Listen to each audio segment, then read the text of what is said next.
Je suis dans le tissage maintenant. Ça fait au moins 3 décennies que je suis revenu du stage pour m'installer au CPA ici. Le tissage, c'est la passion.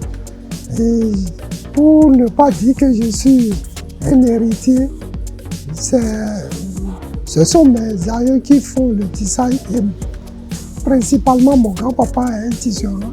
Et moi, mon papa n'aime pas faire le tissage parce que, entre-temps, mon pépé, lui, il faisait les teintes traditionnelles et les ongles sont sales. Donc mon papa m'a dit, lui, il ne veut pas que ses ongles se salissent et il est rentré dans le commerce de la volaille.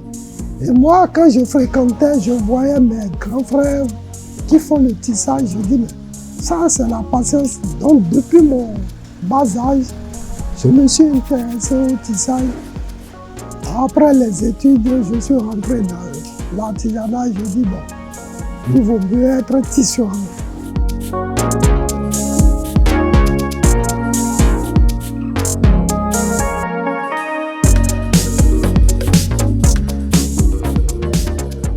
Le tissage, principalement, c'est le coton qu'il faut utiliser.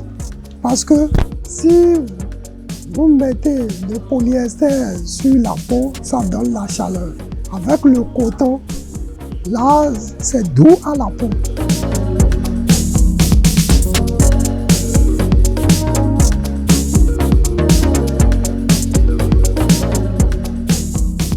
Le tissage artisanal, c'est fait par bande. Si le client vient, il nous dit qu'est-ce qu'il veut faire. Si c'est pour le pain pour une femme maintenant, nous savons qu'il y a le pain, il y a le petit, il y a le foulard. Donc nous, quand il nous demande ça, on sait déjà combien de mètres on va lui tisser. Ça ne se vend pas par pièces comme les wasses, non. Pour faire un tissu d'une chemise courte, donc il faut faire le montage plus fin. Et quand vous voulez avoir un truc plus lourd, il faut doubler le fil. Pour faire, par exemple, la chemise là, j'ai pris 2 bouts pour faire la chaîne. Maintenant, quand je veux faire pour un pantalon, un truc épais, je ne peux pas prendre un bout pour 2. Je dois aller jusqu'à 4. 4 bouts pour 1 avant d'avoir l'épaisseur qu'il faut.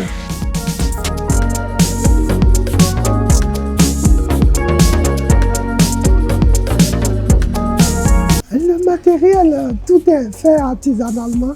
C'est au fil des jours qu'on a vu que, comme il y a l'industrie, il faut utiliser des peignes métalliques comme celui que vous voyez ici. Et quand ça sort un tissu, c'est plus fin. Ce que nos aïeux utilisaient, c'est des peignes en bambou. La lisse là, par exemple, c'est nous-mêmes qui le fabriquons. Donc, ça fait une paire de lames ici. Et chaque fil s'appelle une lisse. Donc, tout est fait à la main. À part le peigne métallique qui vient de l'extérieur, tout est fait artisanalement. Et quand je vois que j'ai une commande énorme, je fais appel à des ouvriers, des tisserands, collègues tisserands qui viennent m'aider. Soit je leur partage ce que je voudrais faire.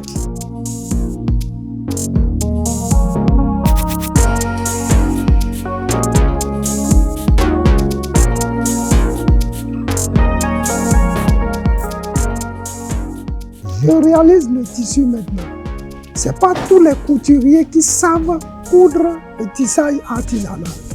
Donc c'est à toi de leur dire qu'est-ce que tu veux, comment agencer les bandes. Sinon, ils croient que c'est un tissu industrialisé, ils vont faire leur coup. Secondo, la matière première nous fait d'énormes problèmes.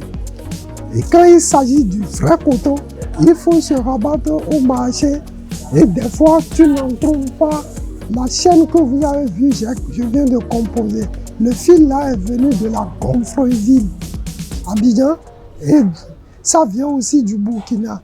Le Bénin fait partie des premiers producteurs du coton, mais nous n'avons pas des usines qui nous font le retort du fil. Parce que le fil blanc que je viens d'utiliser, c'est le 25 par 2. Donc nous n'avons que l'écru, l'encolé que la CITES n'utilise pas, que nous utilisons pour en faire du coton.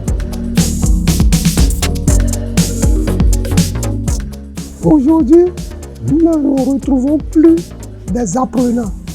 Sinon, tout le monde, la jeunesse d'aujourd'hui veut le gain facile.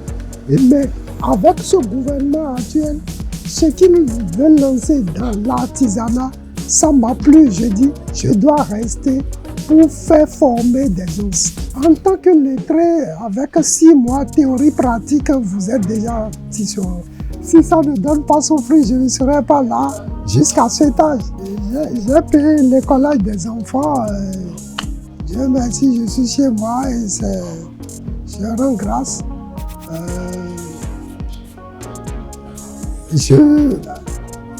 En tout cas, je nourris, je me fais plaisir quand même. Parce que je suis passionné de l'artisanat.